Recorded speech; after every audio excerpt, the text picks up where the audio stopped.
स्वागत है आपका इस चैनल पर गाइस। आज हम लगातार सीरीज लेके आ रहे हैं करंट अफेयर्स और उत्तर प्रदेश जी के देन कॉन्स्टिट्यूशन जीएस की भरमार चीज़ें हम लोग बताते जा रहे हैं। जैसे समय मिलता है वैसे ही हम लोग आपसे डिस्कस करते चले जाते हैं। और आज रहेगा उत्तर प्रदेश स्पेशल में उत्तर प्रदेश के प्रमुख संगीत घराने, जहाँ से हमारे प्रश्न पूरी तरह से संभावना रहेगी बनने की। गाइस, मैं वही टॉपिक लेके आ रहा हूँ जहाँ से हमारे क्वेश्चन बनने की पूरी पूरी तरह से संभावना रहेगी। तो उत्तर प्रदेश के प्रमुख प्रमुख संगीत घराने, पढ़ाई करते रहना, तैयारी करते रहना, ठीक है। एग्ज़ाम नज़दीक हैं, इतनी गर्मी नहीं है, ठंड बहुत है, रज़ाई में दुबक के आराम से पढ़ाई कीजिए, ठीक है। आज राष्ट्रीय मतदाता दिवस है तो सभी को शुभकामनाएं। और कल 26 जनवरी है, 26 जनवरी की भी आपको हार्दिक शुभकामनाएं। हैप्पी रहिए, मुस्कुराते रहिए। टॉपिक का नाम पता चल गया है, संगीत घराने पढ़ रहे हैं। अच्छी तरह से हम लोग डिस्कस करेंगे, ठीक है। सब लोग, मैं ये सारी चीज़ें जो मोस्ट इम्पोर्टेंट है वो मैं बोल्ड कर दिया करूँगा ताकि आपको थोड़ा अच्छी तरह से और नोट्स के रूप में प्रॉपर तरीके से ये दिखेगा इस, ठीक है। 25 जनवरी है और समय हो रहा है 10:04 पे। ये वीडियो बन रहा है सुबह का, ठीक है। तो उत्तर प्रदेश के प्रमुख संगीत घराने, जिसमें सबसे पहला जो हम घराना लेंगे वो लेंगे किराना घराना। अब ये किराना की दुकान नहीं है, किराना घराना है, ठीक है। आज भी श्री राम के घराने हैं। कौन सा घराना है बताइए आप? वो है जयपुर घराना, ठीक है। श्री राम के वंशज की बात करें तो जयपुर घराना है। कोई लोग कहते हैं कि सर श्री राम के वंशज ही नहीं है, तो वंशज तो आज भी मौजूद हैं वाल्मीकि की रामायण के अनुसार। क्योंकि अगर वाल्मीकि रामायण नहीं होती तो हमें साक्ष्य भी नहीं मिल पाती गाइस, साक्ष्य मिलने में दिक्कत आती। इसलिए वाल्मीकि रामायण के अनुसार हमें ये सारी चीज़ें पता हैं। अब वाल्मीकि रामायण नहीं होती तो हम लोग नहीं जान पाते गाइस, ठीक है। चलिए, जो इंग्लिश मीडियम वाले हैं वो घराने को घराने ही कहते हैं, याद रखना है, ठीक है। अगर कन्फ्यूज हो रहे हैं तो सारे पॉइंट मैं यहाँ पर लिखता चला जाऊँगा। तो किराना घराने से कौन ताल्लुक़ रखता है, तो पहला इसमें हम लोग लिख सकते हैं। तो यहाँ से हमारे इसके जो संस्थापक थे, फाउंडर थे, उस्ताद बंदे अली खान थे, ठीक है। फाउंडर फाउंडर उस्ताद उस्ताद बंदे बंदे अली खान, अली खान, ये याद रखना है, उस्ताद बंदे अली खान, ठीक है। आ सकता है उस्ताद बंदे अली खान किस घराने से संबंधित हैं, ऐसे आ सकता है। अब ये क्या है, किससे संबंधित हैं? ये हैं उस्ताद बंदे अली खान आ, किराना घराना से। अब ये किराना घराना का संबंध मतलब कहाँ से है, ये भी आप पूछ सकते हैं। सर ये मुजफ्फरनगर से है। कौन सा है? एक डिस्ट्रिक्ट है आपका मेरठ से आगे, मुजफ्फरनगर, ठीक है। ये भी डिस्कस हो सकता है कि बताइए ये घराना कहाँ का है, तो आप लगा सकते हैं मुजफ्फरनगर का है, ठीक है। और वहाँ एक तहसील है कस्बा कैराना, तो उसी के नाम पे क्या पड़ा है, किराना, ठीक है। एक तहसील है इसके अंदर, मैं मेंशन कर देता हूँ तहसील का नाम। एक है कैराना, कैराना, वहीं से ये बिलोंग करते हैं। कौन? उस्ताद बंदे अली खान, जो अब शामली ज़िले में आ गया है, ठीक है। अगर वर्तमान में बात करें तो वर्तमान में अब ज़िला आ गया शामली, ठीक है। दोनों ही मैंने लिख दी हैं।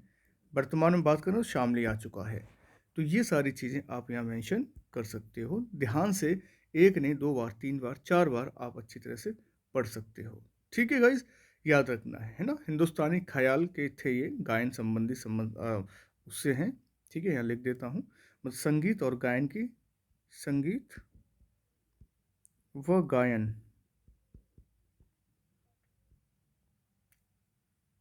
की हिंदुस्तानी ख्याल की हिंदुस्तानी ख्याल से, ठीक है। इसकी आगे की परंपरा को जारी रखा था, ठीक है। याद रखना है, इम्पोर्टेंट रहता है। और इस जो उस्ताद बंदे अली खान जो थे, उनके आगे फिर और भी इस घराने को प्रसिद्ध किया था। इनके बाद जो आए थे वो भी लिख लेते हैं, क्योंकि पूछा जा सकता है कि इसके बाद कौन आए थे। अब्दुल करीम खान, ठीक है। इनके बाद आते हैं अब्दुल करीम खान, जो किराने घराने से संबंधित है, ठीक है। और उस्ताद अब्दुल वहीद खान पूछे जाते हैं क्वेश्चन। उस्ताद अब्दुल वहीद खान, वहीद खान याद रखना है, ठीक है। उस्ताद अब्दुल वहीद खान, अब्दुल करीम खान एंड उस्ताद बंदे अली खान, ये जो हैं किससे संबंधित हैं? किराना घराने से संबंधित हैं। अगर देखा जाए ये तो बिल्कुल इनके वो हो गए वंशावली में। और जो इनके स्टूडेंट रहे, जैसे कि यहाँ मैं बात कर सकता हूँ और भी लिख लेते हैं यहाँ पर, जो हम इनके पुपिल रहे, शिष्य रहे, मतलब स्टूडेंट रहे, तो कौन रहे जिन्होंने सीखा?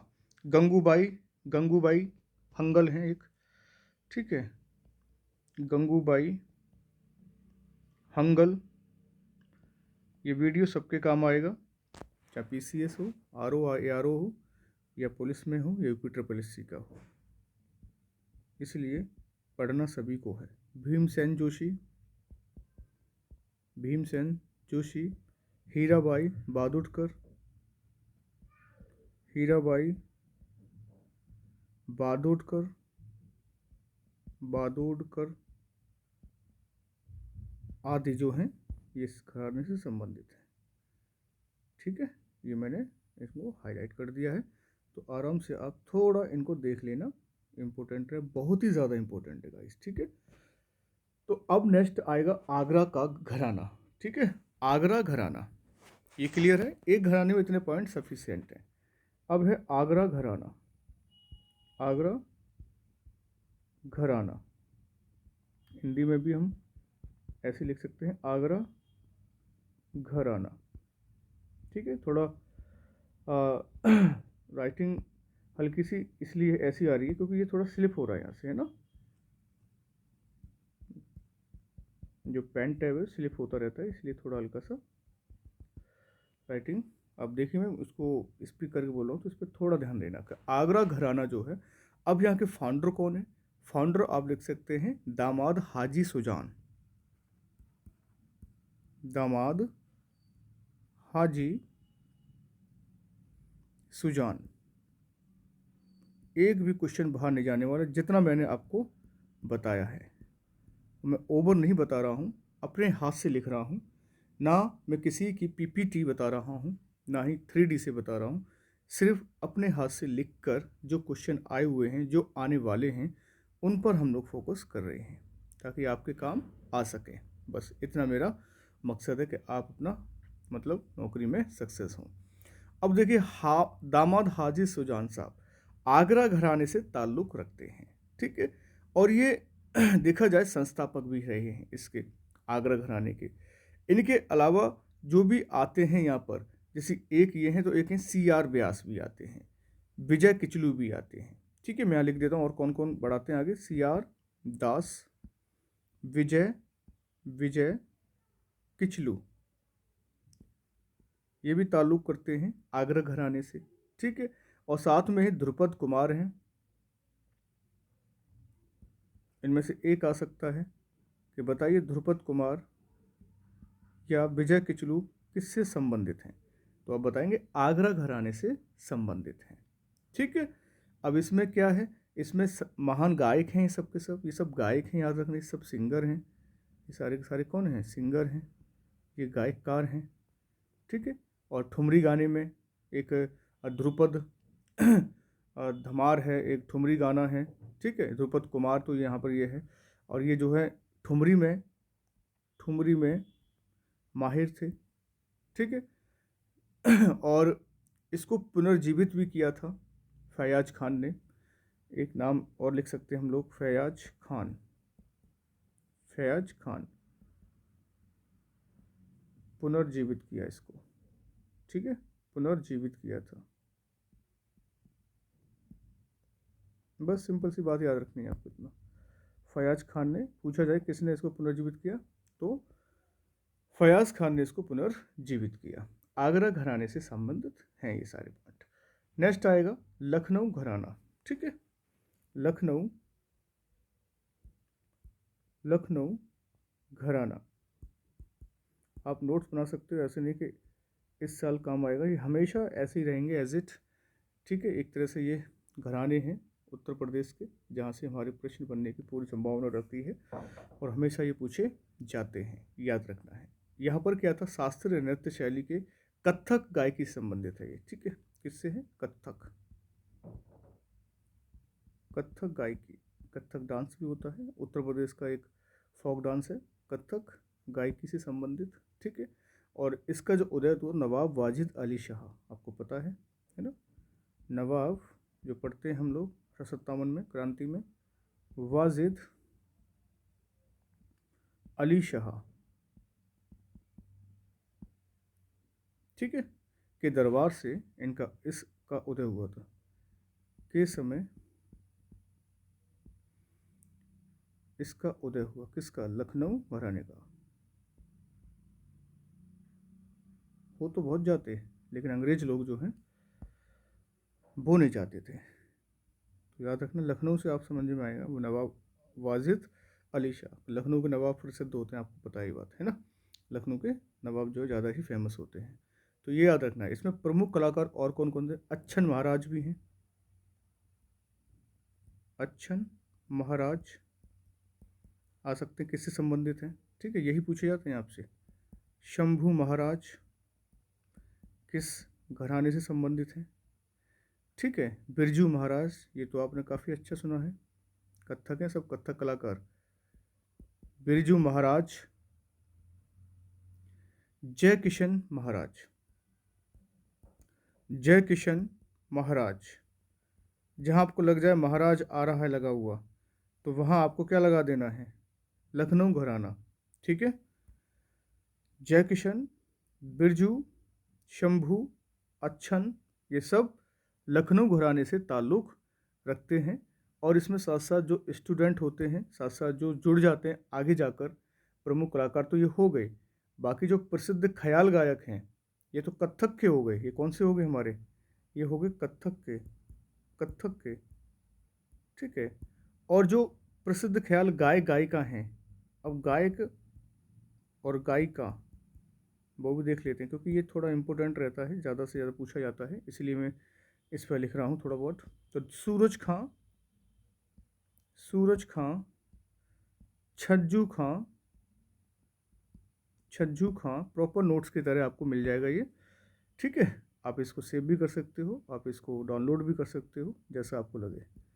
नवाब कासिम अली, क्योंकि सब कुछ बहुत समय लगता है चीज़ों को कलेक्ट करने में, और आपको यहाँ तक पेश करने में भी काफ़ी समय लगता है, लिखने में भी। मैं यहाँ तक लिख लिख के बता रहा हूँ और बिल्कुल मैं हाईलाइट करके बता रहा हूँ पॉइंटों को, ताकि आपके काम ये हमेशा परमानेंट आएगा। इस आगे जो भी एग्ज़ाम आप देंगे हर किसी में उत्तर प्रदेश पूछा जाएगा, ये आप नोट कर लीजिए। अब उत्तर प्रदेश में पीसीएस में भी ऑप्शनल ख़त्म कर दिया है, यही रख दिया गया है ठीक है।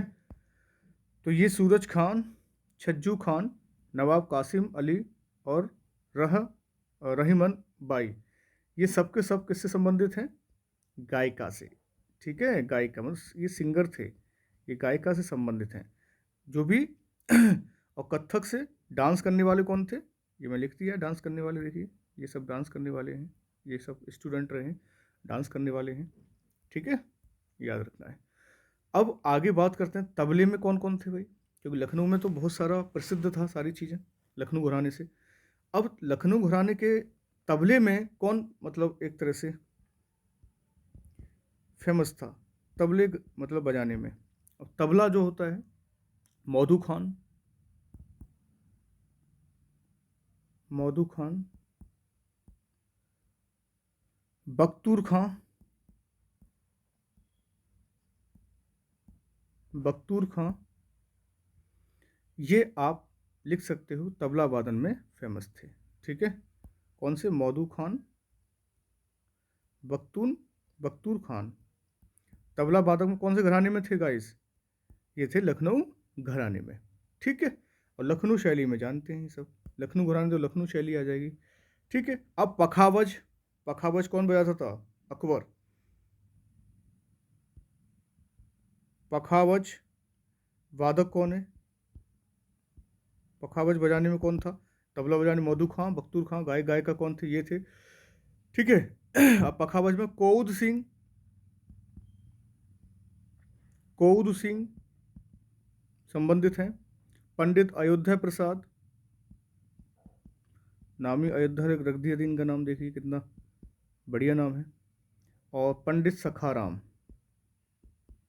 सारे प्रश्न बनते हैं, ऐसा नहीं सर इतना लिखा रहे हैं, मैं कुछ नहीं लिखा रहा, बहुत ही कम लिखाया है, याद रखना है, ठीक है। तो ये कोउद सिंह है, ये अयोध्या प्रसाद हैं, ठीक है। और ये पंडित सखाराम हैं, जो किससे संबंधित हैं? पखावाज से संबंधित हैं। बहुत ही इंपॉर्टेंट, मैंने एक तरह से एज ए नोट्स की तरह आपको बताता जा रहा हूँ गाइस, ठीक है। लखनऊ घराने के प्रमुख वीणा वादक कौन है? सादिक अली खान, याद रखना। वीणा वादक सादिक अली खान, लखनऊ घराने से वीणा वादक। कैसे ही पूछा सकता है उनके हिसाब से कि पखावाज वादक कौन था, तबले वादक कौन था लखनऊ घराने से, है ना। किसी भी रूप में क्वेश्चन आ सकते हैं, इसलिए आपको रेडी रहना है गाइस, ठीक है। ये हो गए हमारे इससे रिलेटेड। एक क्वेश्चन और लास्ट में लिख लेते हैं। एक मियाँ गुलाब नबी शोरी हैं, ठीक है, लिखते तो यहाँ पर मियाँ गुलाम नबी शोरी ने टप्पा शैली, याद रखना टप्पा शैली पूछा गया क्वेश्चन है, टप्पा शैली का प्रवर्तन किया। और जो प्रख्यात गजल गायिका हैं, प्रख्यात गजल गायिका बेगम अख्तर, सुना तो होगा आपने, कई बार पूछा गया, बेगम अख्तर ये इससे संबंधित थे, जो कि लखनऊ घराने से ही है, ठीक है। प्रख्यात गजल गायिका बेगम अख्तर टप्पा शैली के प्रवर्तन को आगे बढ़ाया। वैसे कौन थे प्रवर्तन करता? मियाँ गुलाम नबी शोरी ने टप्पा शैली का प्रवर्तन किया, लेकिन प्रख्यात गजल गायक बेगम अख्तर ने इसको आगे बढ़ाया। ये सबके सब आपके लखनऊ घराने से हैं, ठीक है। वेरी वेरी मोस्ट इंपोर्टेंट रहेंगे। नेक्स्ट है बनारस घराना। हमें फोकस करना है बहुत ज़्यादा इन घरानों पर, ठीक है। बनारस घराना बनारस घराना, ठीक है। तो ये हमें यहाँ से कौन से क्वेश्चन निकलेंगे ये यहाँ डिस्कस कर लेते हैं, ठीक है। अब देखिए, बनारस घराने में ठाकुर जयदेव सिंह को संगीत शास्त्र का पितामह कहते हैं, ठीक है। ठाकुर जयदेव सिंह को संगीत शास्त्र का पितामह कहते हैं, संगीत शास्त्र का पितामह कहते हैं, ओके, ठीक है। तो ठाकुर जयदेव सिंह जो बिलोंग करते हैं वो म्यूजिक से बिलोंग करते हैं, जो म्यूजिक का फादर इनको कहा जाता है, और किससे संबंधित हैं? बनारस घराने से संबंधित हैं गाइस, ठीक है। बनारस काफ़ी फेमस है हमारे उत्तर प्रदेश में, ये स्वतंत्र शैली के लिए जाना जाता है। यहाँ पर गायक होते हैं, ख्याल भी होते हैं, तबला वादक भी होते हैं, कई तरह की कलाओं के लिए प्रसिद्ध है बनारस घराना आपका, ठीक है। कई कलाओं के लिए प्रसिद्ध है ये, ऐसा नहीं सिर्फ उसके लिए प्रसिद्ध है। ठाकुर जयदेव सिंह को क्या बोलते हैं? संगीत शास्त्र का पितामह। पूछा जाए तो आप बता सकते हो संगीत शास्त्र पितामह किसे कहते हैं, ठीक है। जो कि अलग अलग घराने से संबंधित है, सबके सब जो मैं यहाँ लिस्ट कर रहा हूँ। अब है शहनाई वादक बनारस घराने में, शहनाई, जो आजकल शहनाई दुख में सुख में दोनों में बजाती है, शहनाई वादक। और शहनाई वादक में बिस्मिल्लाह खान, मुमताज़ खान, ठीक है, नाम सुना होगा आपने बिस्मिल्लाह की, तो काफ़ी सारी मूवी में भी दिखाया गया है, है ना, बिस्मिल्लाह खान और मुमताज़ खान, मुमताज़ खान। Got it. ये अपना अच्छी तरह से याद करना है आपको। मैक्सिमम बच्चे क्या हिंदी मीडियम के हैं तो उनको थोड़ा हिंदी से ज़्यादा लगाव है, बाकी इंग्लिश मीडियम वाले कर लेंगे, हमारे इंग्लिश वाले कोई इशू नहीं इतना। ठीक है, नाम ही तो लिखना है, कोई थ्योरी नहीं लिख रहे हम लोग, फैक्ट टू फैक्ट हम लोग यहाँ बात कर रहे हैं जहाँ से क्वेश्चन बनने की पूरी तरह से संभावना रहेगी गाइस। तो ये शहनाई वादक में बिस्मिल्लाह खान है और साथ में मुमताज़ खान है। सितार वादक में कौन है? सितार वादक, जो सितार बजाता है भाई साहब, पंडित रविशंकर, पंडित रविशंकर और राजभाव सिंह, राजभाव सिंह। क्लियर? पंडित रविशंकर, राजभाव सिंह, ये क्या हैं? सितार वादक हैं। तबला वादक, इतना याद करना, टेंशन मत लो, तबला वादक करना तो पड़ेगा आपको। तबला वादक, इसलिए मैं सिर्फ सेलेक्टिव बात कर रहा हूँ यहाँ पर। राम सहाय, राम सहाय, जानकी सहाय, सब बनारस से हैं, याद रखना। जानकी सहाय, समता प्रसाद मिश्र, समता प्रसाद मिश्र। ठीक है, ये सब पूछे जाते हैं। मौलवी लिस्ट में आ सकते हैं, मैच द फॉलोइंग में आ सकते हैं। मौलवी राम मिश्र, अनोखे लाल मिश्र, अनोखे लाल मिश्र, कंठे महाराज,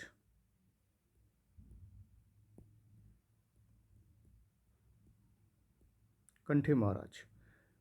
ठीक है गाइस, राम सहाय तबला वादक में जो बनारस घराने से बिलोंग करते हैं, जानकी सहाय, समता प्रसाद, मौलवी राम मिश्र, अनोखे लाल मिश्र, कंठे महाराज। ठीक है, याद रखना है। अब है नेक्स्ट अतरौली घराना। अतरौली घराना आप जानते हो कहाँ पड़ता है ना। अतरौली वो वाला अतरौली नहीं जो आप सोच रहे हो जूनागढ़ में है, ये अलीगढ़ वाला है। ठीक है, याद रखना है।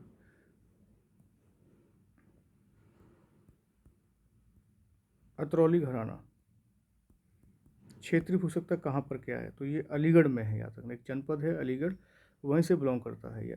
और यहाँ के जो संस्थापक माने जाते हैं वो काले खान और चांद खान माने जाते हैं। काले खान, चांद खान माने जाते हैं यहाँ के प्रवर्तक। मतलब ये कौन है? प्रवर्तक या फाउंडर। अब तो ख़त्म सा हो गया एक तरह से, अब ज़्यादा डेवलप नहीं है इतना, क्योंकि कल्याण सिंह का इलाका और यहीं से अतरौली क्षेत्र से आपके उत्तर प्रदेश के शिक्षा मंत्री है संदीप सिंह, वो यहीं से बिलोंग करते हैं अपना। ठीक है, तो वही अतरौली घराने काले खां चांद खां माने जाते हैं। ये फाउंडर हैं जिन्होंने आगे बढ़ाया, लेकिन पूरी तरह से कामयाब नहीं हो पाया ये। और ध्रुपद ध्रुपद धमार गायन के लिए प्रसिद्ध है ये सब। ठीक है, किसके लिए है प्रसिद्ध अतरौली वाला? ध्रुपद धमार गायन, धमार गायन के लिए प्रसिद्ध है, तो थोड़ा याद रखना, प्रसिद्ध है। ठीक है, धमार गायन के लिए प्रसिद्ध है ये। ठीक है गाइस, तो ये एक लास्ट और बता देता हूँ, रामपुर सहसवान घराना। ठीक है, रामपुर सहसवान घराना, इतना कर ले जाओगे तो एक क्वेश्चन आपको मिल जाएगा आराम से। रामपुर सहसवाना घराना। ठीक है, ये भी मैं इसको हाईलाइट कर देता हूँ। ठीक है, सारे पॉइंट मैंने आपको तरीके से हाईलाइट करके बता रहे हूँ ताकि थोड़ा आपको याद रहेगा इस। ठीक है, ये हिंदुस्तानी संगीत के प्रसिद्ध घरानों में से एक है। ये प्रसिद्ध घरानों में से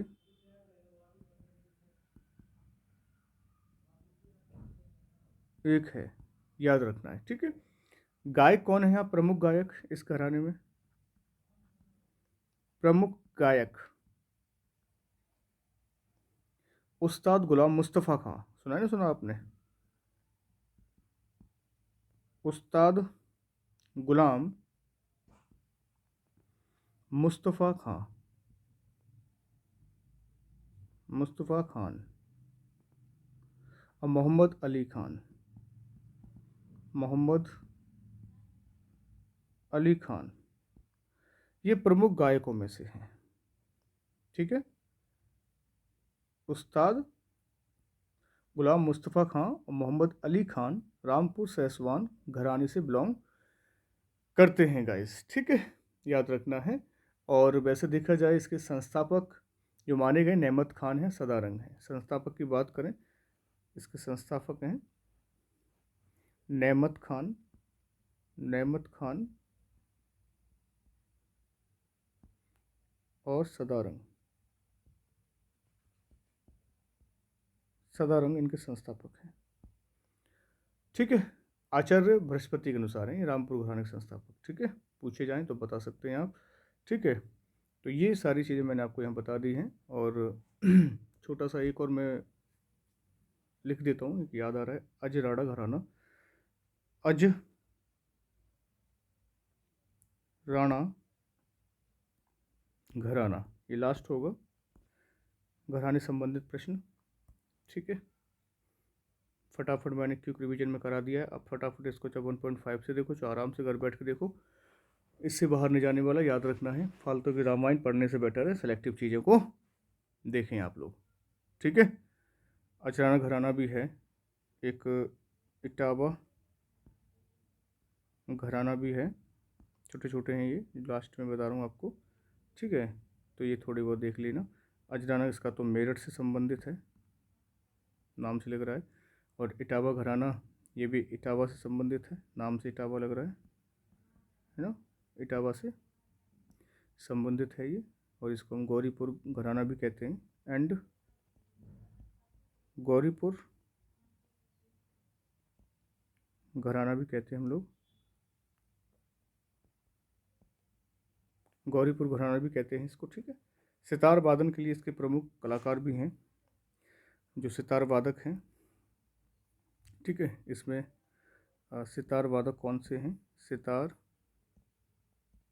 वादक, सितार वादक में ध्रुव तारा जोशी है, ध्रुव तारा जोशी, सुरजन सिंह,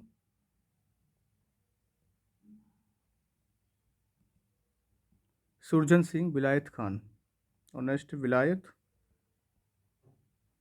खान। तो याद रखना, ध्रुव तारा जोशी, सुरजन सिंह और विलायत खान जो हैं, ये जो हैं इटावा घराना संबंधित हैं, ठीक है गाइस।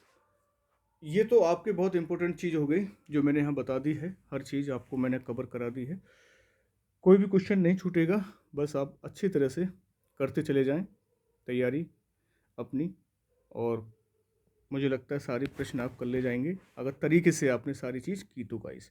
तो यहाँ तो मैंने बात कर ली सारे के सारे घराने से संबंधित, तो ये घराने मैंने यहाँ पर बता दिए। अब देखो नेक्स्ट जो बता रहा हूँ इसी में भी बता देता हूँ, ठीक है। इसमें मैं डिस्कस करना चाहूँगा आपसे उत्तर प्रदेश के प्रमुख नृत्य, जो कि एक बेहतरीन टॉपिक के साथ पेश किया जाएगा, बहुत ही अच्छा टॉपिक है प्रमुख नृत्य, ठीक है। उत्तर प्रदेश के प्रमुख प्रमुख नृत्य, ठीक है गाइस। तो याद रखना उत्तर प्रदेश के प्रमुख नृत्य के बारे में बात करेंगे। अब ये थोड़ा आपको और दिख गया होगा, अच्छी तरह से हाईलाइट करने से क्या वो चीज़ें दिख जाती हैं हमें, ठीक है। तो उत्तर प्रदेश के प्रमुख नृत्य में आप देखते जाइएगा, करते जाइएगा, लिखते जाइएगा, जैसा भी आपको लग रहा है कैसे करना है आपको, वो आपके ऊपर डिपेंड करता है, ठीक है। हर अलग अलग स्टेट का नृत्य है, जैसे कि मैंने भारत के मैंने फोक डांस कराए थे, क्लासिकल डांस किए थे, उसका भी वीडियो पड़ा हुआ, देखना चाहें देख सकते हैं आप लोग, ठीक है। पहला जो नृत्य है वो हम लोग डिस्कस करते हैं धीवर नृत्य, धीवर नृत्य, धीवर नृत्य। अब ये कहार जाति द्वारा माना जाता है, कहार, कहार जाति द्वारा मनाया जाता है, कहार जाति, ठीक है। कहार एक जाति है जो शुभ अवसरों पर मनाया जाता है। कहार जाति द्वारा शुभ अवसरों पर मनाया जाता है। शुभ अवसरों पर मनाया जाता है। अवसरों पर मनाया जाता है कहार जाति के द्वारा। धीवर नृत्य जो है इम्पोर्टेंट रहता है, याद रखना। देखिए चौलर नृत्य, चौलर चौलर नृत्य चौलर नृत्य जो है सोनभद्र मिर्ज़ापुर में अच्छी वर्षा के लिए किया जाता है। ये जब अच्छी बरसात हो जाती है यहाँ पर, अच्छी वर्षा, ठीक है, हेतु ये नृत्य किया जाता है। कहाँ होता है ये?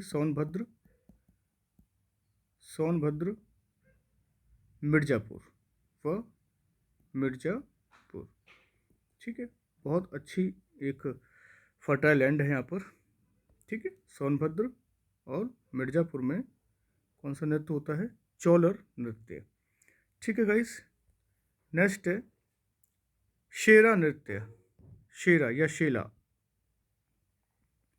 शेला कह सकते हैं या ऑब्लिक करके शेरा नृत्य भी कह सकते हैं। कहाँ से बिलोंग करता है? सेम है सोनभद्र व मिर्ज़ापुर, सोनभद्र व मिर्ज़ापुर। और ये किसके द्वारा किया जाता है? आदिवासियों द्वारा, आदिवासियों के द्वारा और ट्राइब के द्वारा ये नृत्य किया जाता है, ठीक है। नंबर 4 है कर्मा नृत्य। कर्मा नृत्य, कर्मा डांस, कर्मा नृत्य, ये भी सेम है सोनभद्र व मिर्ज़ापुर डिस्ट्रिक्ट में किया जाता है, लेकिन ये किया जाता है खरवार जनजाति द्वारा, जो उत्तर प्रदेश की सबसे खतरनाक जनजाति कही जाती है। फसल बोने होली के अवसर पर क्या करती है? कब? फसल बोने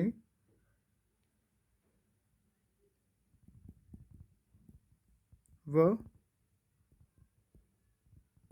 होली के अवसर पर ये नृत्य करती है। कौन सी जाति? खरवार जनजाति। फसल बोने और होली पर शुभ दिन पर ये नृत्य होता है, याद रखना है, ठीक है। नेक्स्ट है धोबिया नृत्य। ये सब पूछे जाते हैं, इंपॉर्टेंट रहते हैं गाइस, याद रखना। धोबिया नृत्य, धोबिया डांस। अब धोबिया डांस पूर्वांचल का नृत्य है, ये पूर्वांचल का है, ठीक है। पूर्वांचल एरिया में पड़ता है ये। मांगलिक अवसरों पर करते हैं, मांगलिक अवसरों पर किया जाता है, ठीक है। कौन सा किया जाता है? धोबिया। मांगलिक अवसरों पर किया जाता है कौन सा नृत्य? धोबिया, ठीक है। और कहाँ पर? पूर्वांचल इलाकों में किया जाता है, याद रखना, पूर्वांचल इलाकों में किया जाता है। नटवरी नृत्य, नटवरी भी पूर्वांचल में आहिरों द्वारा किया जाता है, ठीक है। नटवरी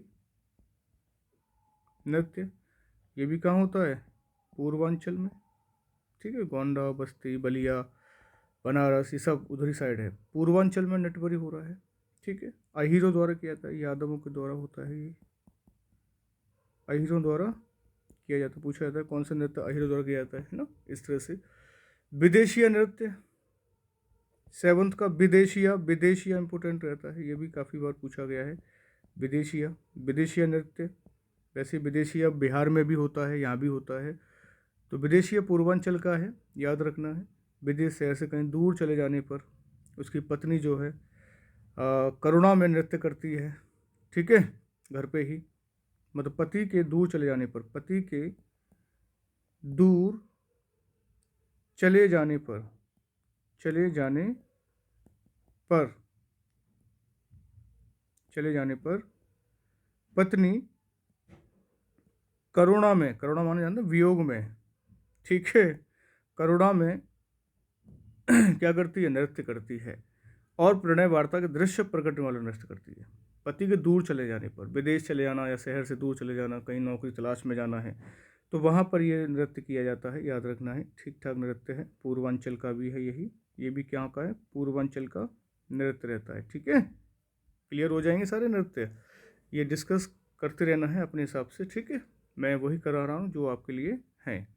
फरुहाही, फरुहाई, फरुहाई सारा अंग्रेजी में भी है ये। फरुहाई डांस ये अवध क्षेत्र में होता है। अवध, अवध, अवध रीजन में होता है, याद रखना, अवध क्षेत्र में होता है।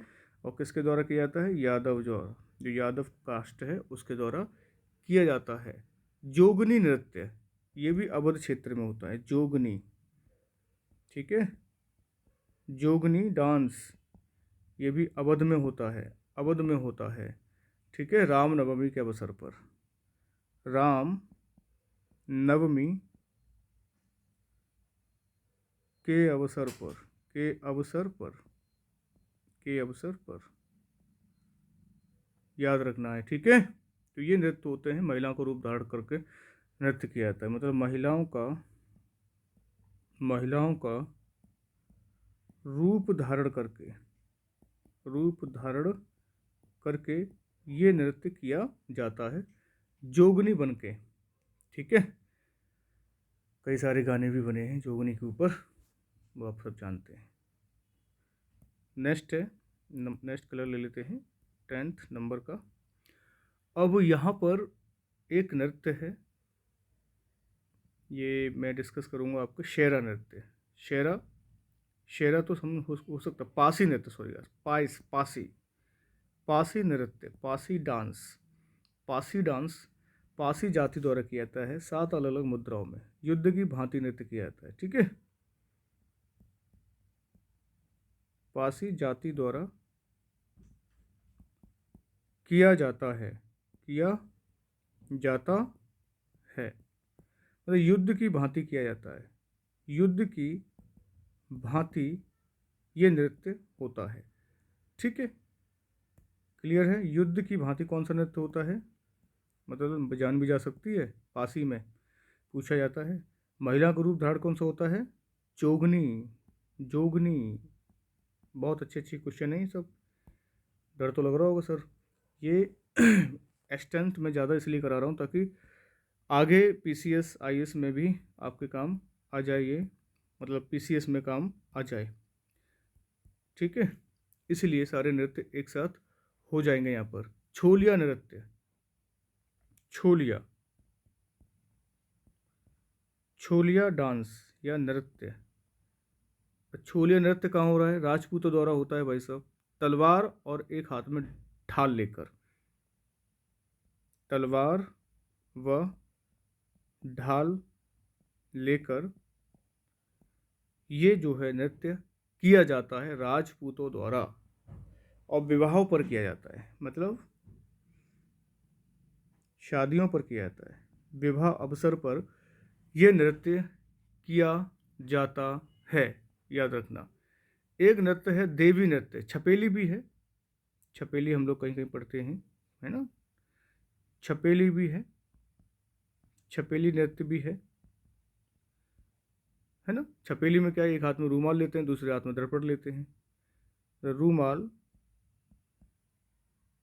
व दर्पण मतलब मिरर, एक हाथ में हैंग किया, एक हाथ में मिरर है, और इसको हम आध्यात्मिक समुन्नति की कामना के लिए लेते हैं।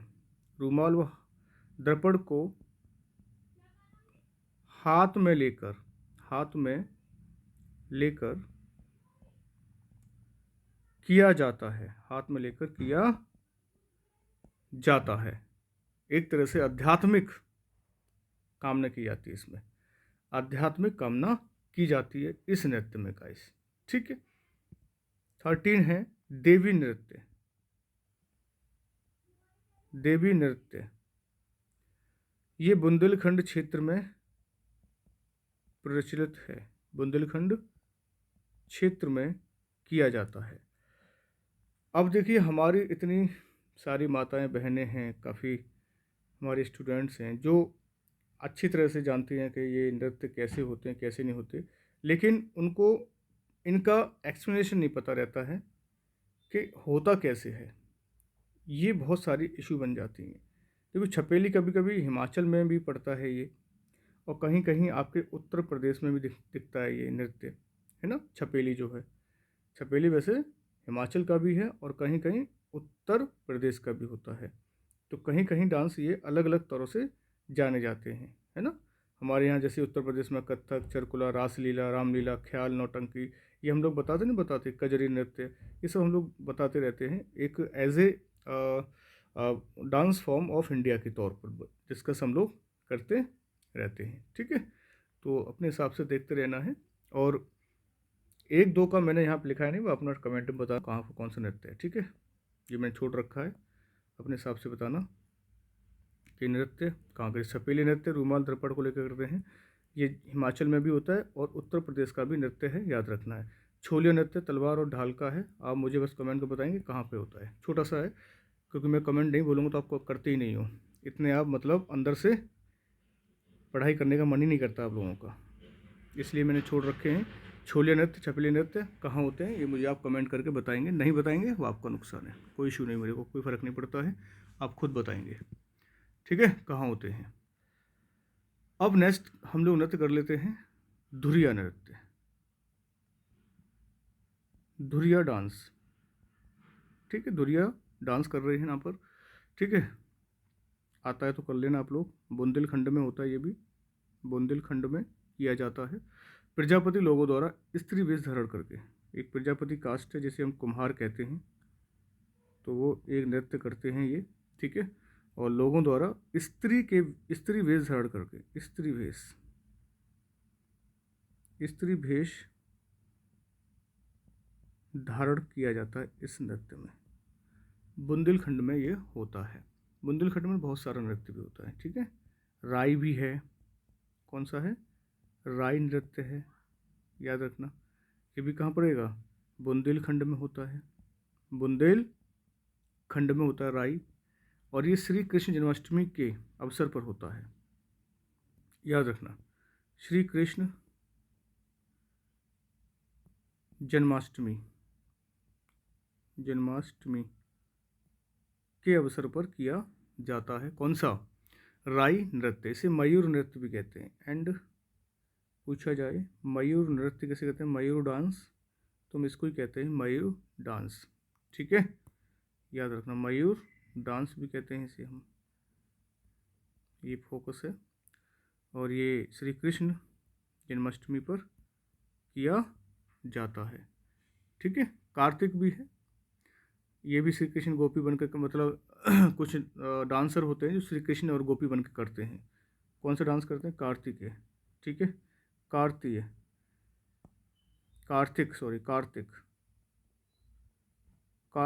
नृत्य, कार्तिक डांस भी करते हैं, ठीक है। ये भी बुंदेलखंड का है, याद रखना, डिस्ट्रिक्ट बुंदेलखंड है। श्री कृष्ण गोपी बन के करते हैं, लोग क्या करते हैं, कृष्ण बन जाते हैं और गोपी बन के करते हैं, गोपी बनकर ये नृत्य किया जाता है, याद रखना, इंपॉर्टेंट रहते हैं, ठीक है।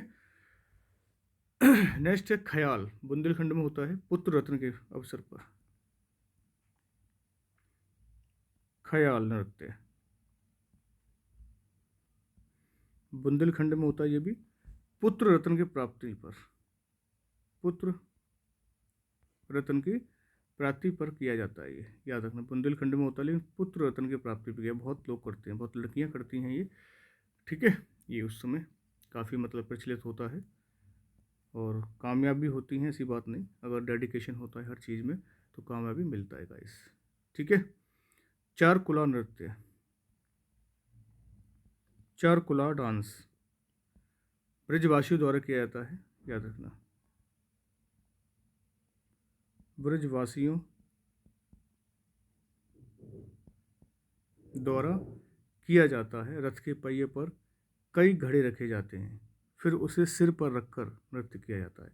बहुत अच्छा नृत्य है चारकुला, फेमस है, याद रखना है, ठीक है। तो ये हमारे इम्पोर्टेंट बातें हो गई यहाँ पर, ठीक है।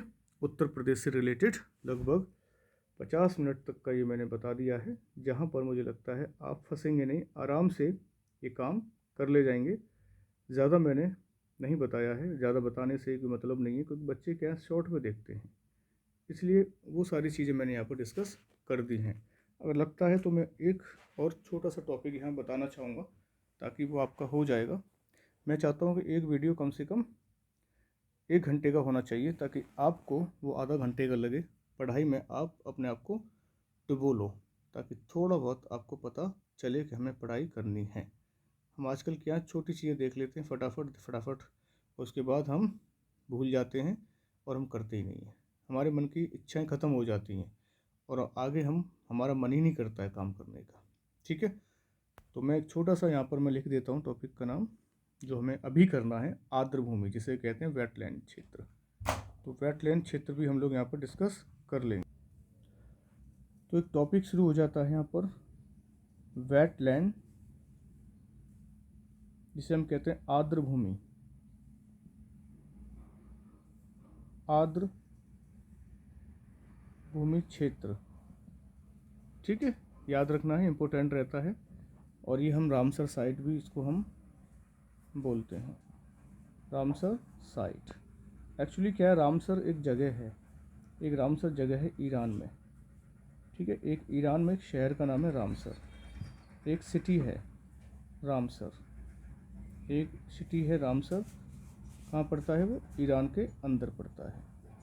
ठीक है, तो वो वेटलैंड घोषित करता है हर देशों में अलग अलग जगह जाकर।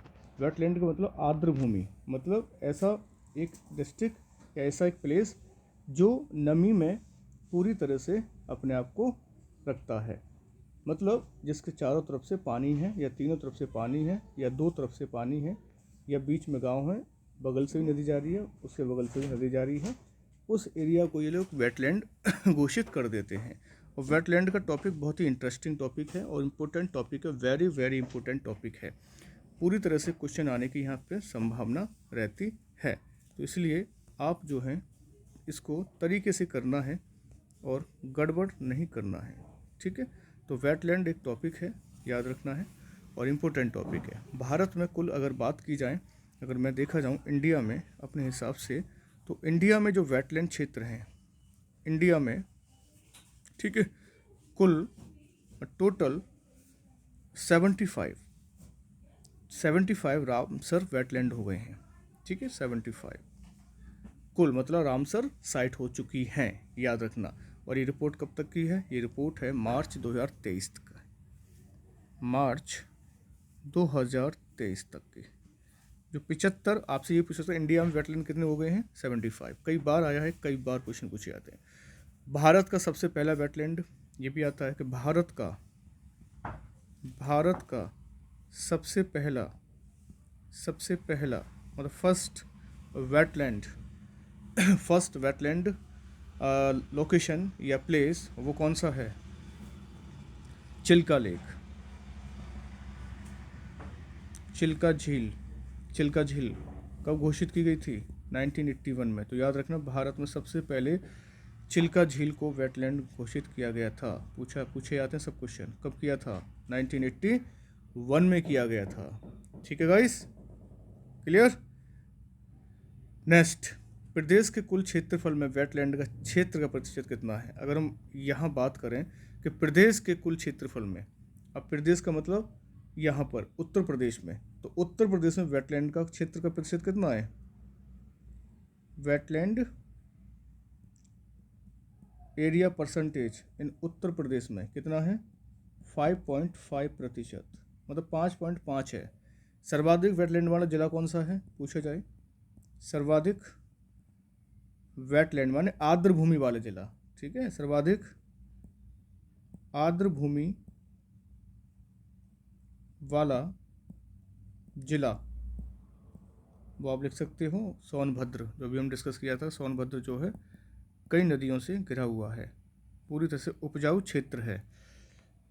सोनभद्र है जो चारों ओर से भी घिरा हुआ है और पूरी तरह से उपजाऊ क्षेत्र है। और कम वेटलैंड वाला कौन सा है?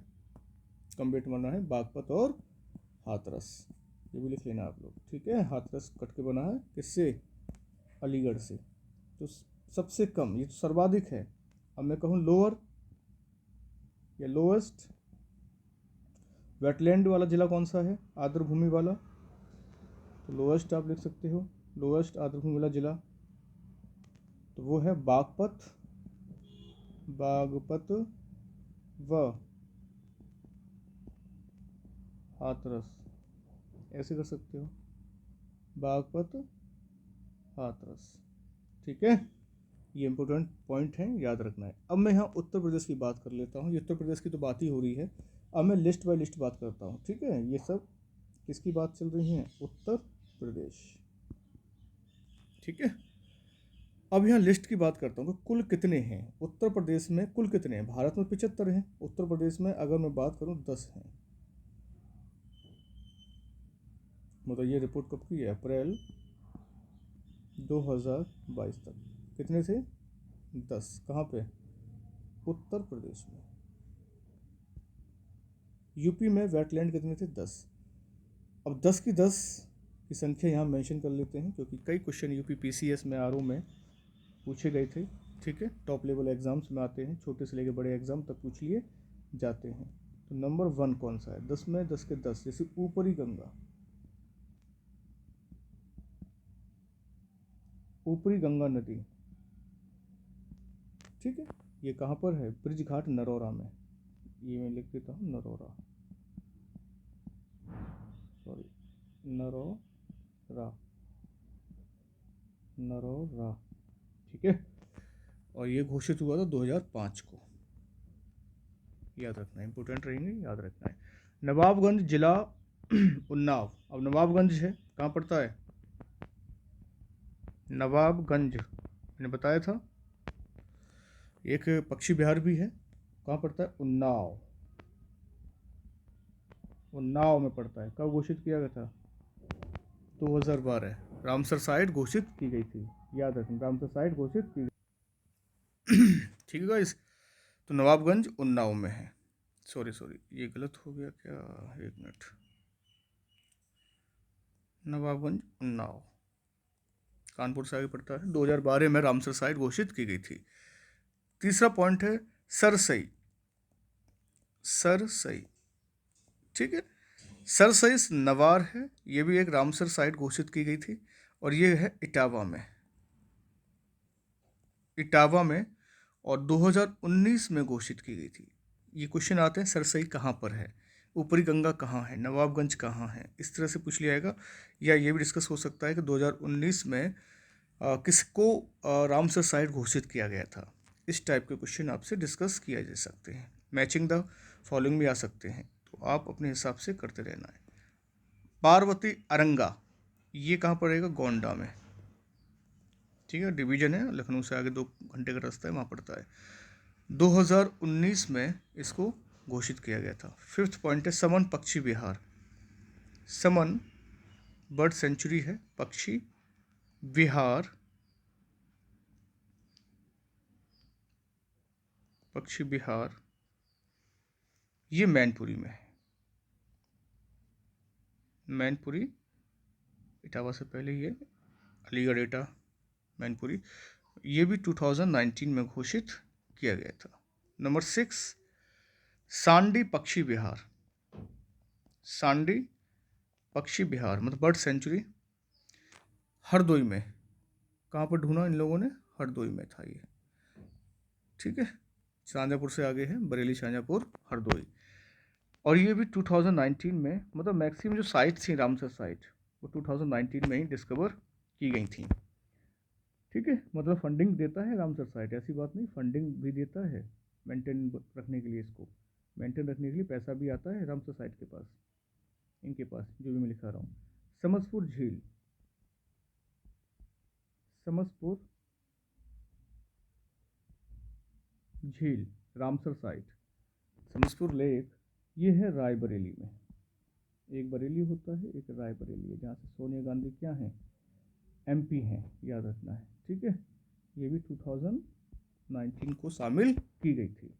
नंबर 8 सूर सरोवर, सूर सरोवर, सूर सरोवर, इसे हम कीथम लेक भी कहते हैं, लिख देता हूँ, कीथम लेक भी कहते हैं। ठीक है, ये दोनों हैं आगरा में, आगरा में पड़ती हैं। ठीक है, 2000 2020 में इसे शामिल किया गया था रामसर साइट में। ठीक है, कौन सी है? सूर सरोवर या कीथम लेक कहाँ पड़ेगी? आगरा में। तो हाईलाइट कर देते हैं इनको हमें ना 2020 में।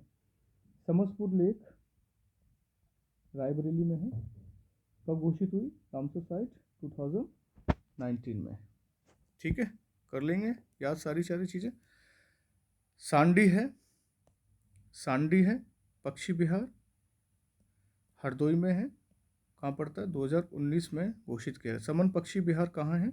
मैनपुरी में है, 2019 में घोषित किया। पार्वती अरंगा गोंडा में है, 2019 में घोषित किया गया। सरसई नावर इटावा में है, 2019 में घोषित की गई रामसर साइट। नवाबगंज उन्नाव में है, 2012 में क्या किया गया था? घोषित किया गया था।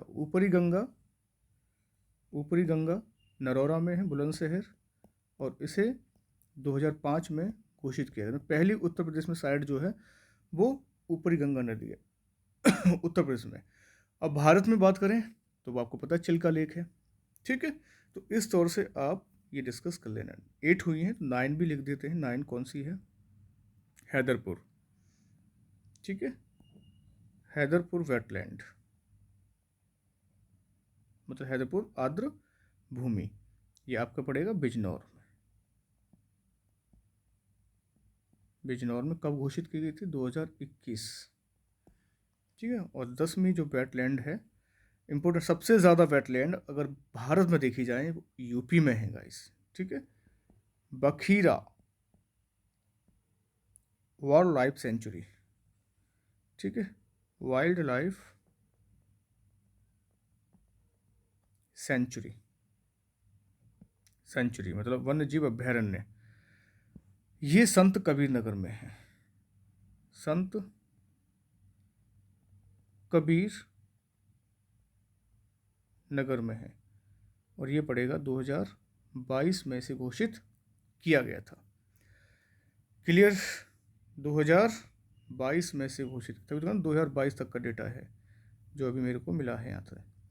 ठीक है, संत कबीर नगर में है, 2022 में ये घोषित किया गया है। बहुत अच्छी बात है। जितने भी रामसर साइट हैं और रामसर साइट बढ़नी चाहिए, मतलब सूखा ख़त्म होना चाहिए। सूखा नहीं पड़ना चाहिए। सूखा पड़ गया तो अकाल आ जाएगा, अकाल पड़ गया तो भुखमरी फैल जाएगी, जीडीपी डाउन हो जाएगी भारत की। इसलिए रामसर साइट का बहुत ज़्यादा योगदान यहाँ पर देखने को मिल रहा है उत्तर प्रदेश के अंदर। याद रखना, भारत में सर्वाधिक